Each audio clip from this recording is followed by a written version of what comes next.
Hey, Jeff here. I'm here just continue on that little study I'm doing on that song. Um, I have decided to follow Jesus. Um, uh, I think those of you that have been in church for any length of period of time know this song and have sung this song. Um, I have decided to follow Jesus, and then the world behind me, the cross before me.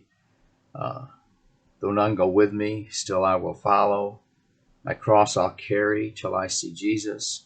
And will you decide now to follow Jesus? And then no turning back, no turning back after each one of those verses.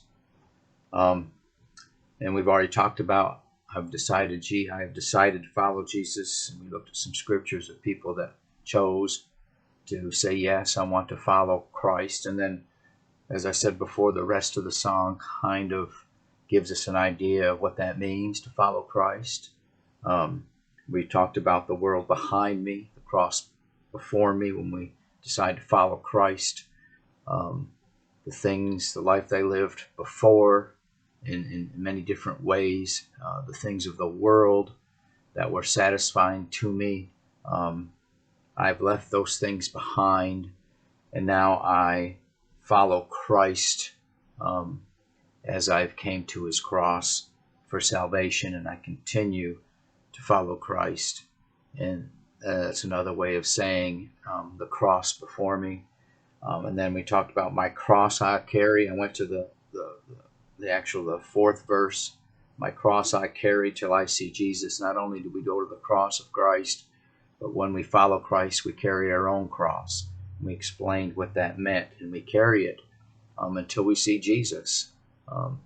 God promises that he will keep us and preserve us as we follow him, because he's the one that puts his spirit within us to direct us and to help us live for him, and so forth. And now I'm going to go to the third verse, and we're going to talk about though none go with me, still I will follow.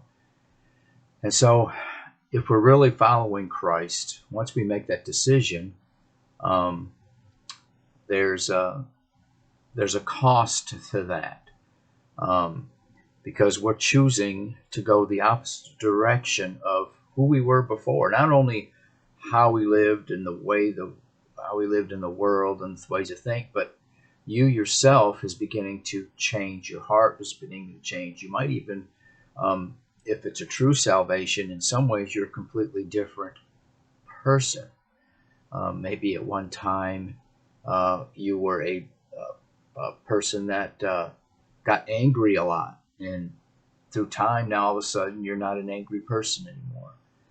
Maybe you were a type of person that was very impatient and controlling, and now you're not that way anymore.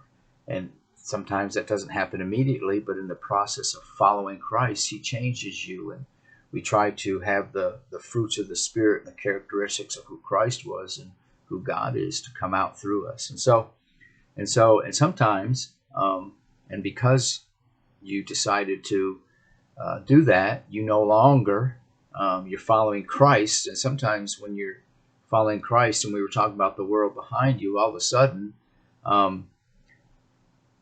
your friends want you to participate in the things that you used to participate with them for, that now that you feel is something you can't do. And so there is a cost to following Christ.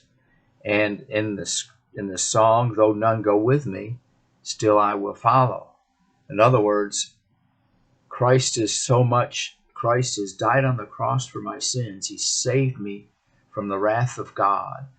And he's given me a new life, a life that is full and free, and satisfied in him, that I lost my train of thought here, to the point where even though my friends will not follow Christ, even though we want them to, because we now know how important that is. Even if my family decides not to, I'm going to continue to do that. And to the point where if nobody else ever got saved, I'm going to follow Christ, because following Christ is the truth. And so we're going to get pushback, and we're going to have to say no to things that we used to say yes to. And that's part of following Christ. And there's sacrifices that are made. And even though maybe some of us don't have to always confront that when we follow Christ, sometimes that doesn't happen. There are people that this does happen to all of a sudden. They can't be, some friends say, leave them now. Or if you're living a certain lifestyle, you cannot communicate with them, or they decide to leave you. In certain cultures where Christianity is illegal or is banned, or if you become a Christian, your family doesn't want anything to do with you. So let me just look at some scriptures. Just a couple of scriptures here, just to give you an idea. In Luke chapter 14, starting with verse 25, it goes through, I guess, verse 33. We're not going to read the whole thing, but this is a kind of a deal here where it says the cost of discipleship.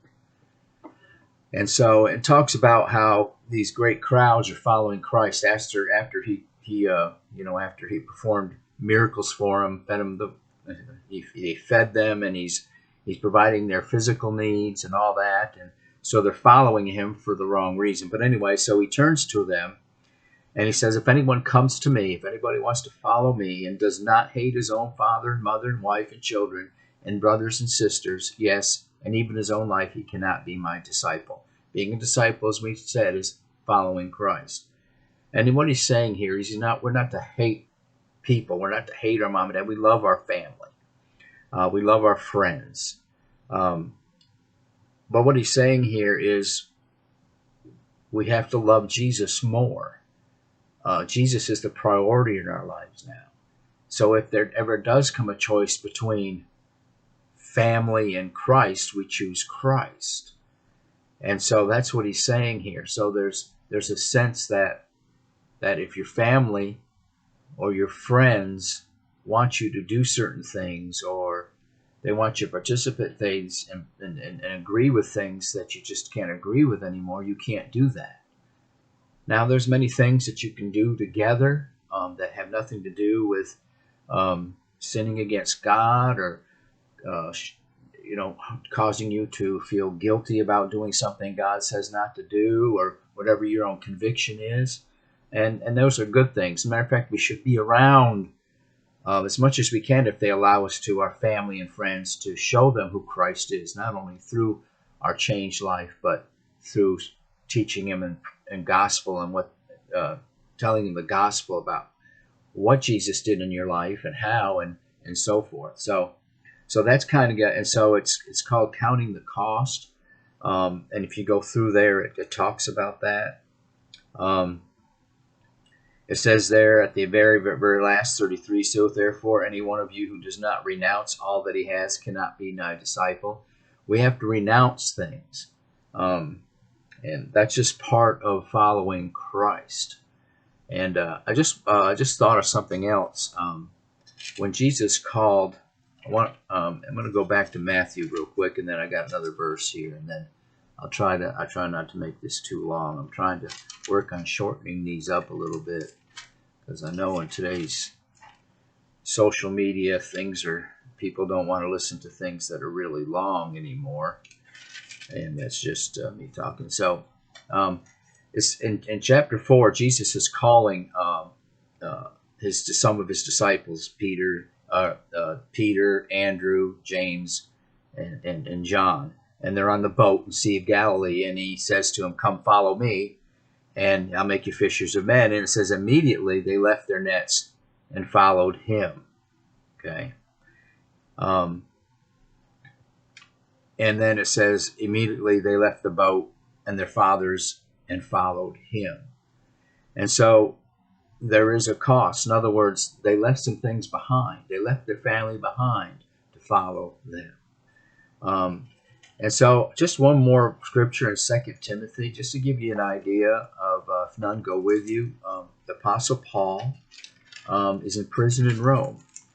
And this is his second time in prison in Rome, and he's about to be persecuted, about to die for his faith.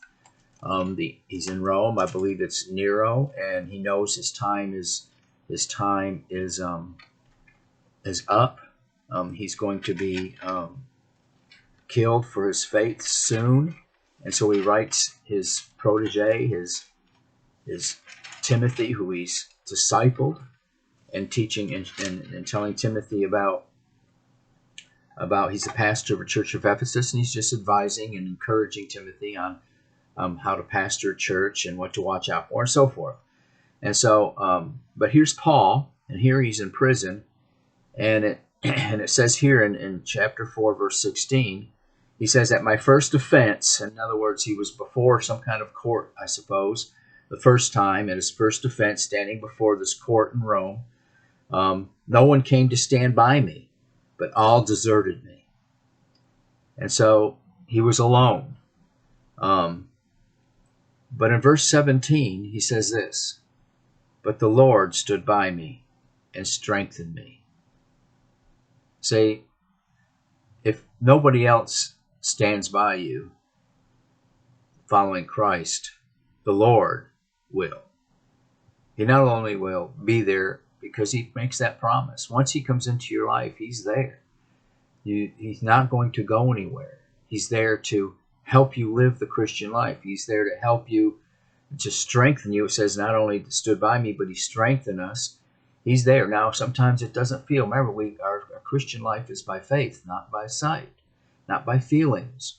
Feelings come and play, but sometimes we don't feel like maybe Jesus is right there, but he is. And we look to his word, and we look to his promises. And so we're not alone when it comes to following Christ, because Christ is always with us. But we are alone in the sense that sometimes we'll lose friends, and sometimes we'll lose family, and we'll lose other things. And so when following Jesus is following him no matter what, no matter if anybody, if your friends do, no matter if your family does.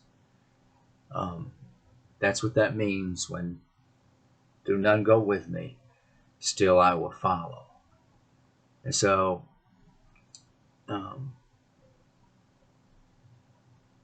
next time we'll talk about, will you decide now to follow Jesus? The last verse. I have decided to follow Jesus. The world behind me, the cross before me. My cross I'll carry till I see Jesus. And though none go with me, I'm going to still follow my Lord and Savior, Jesus Christ. And I pray that you will also. God bless.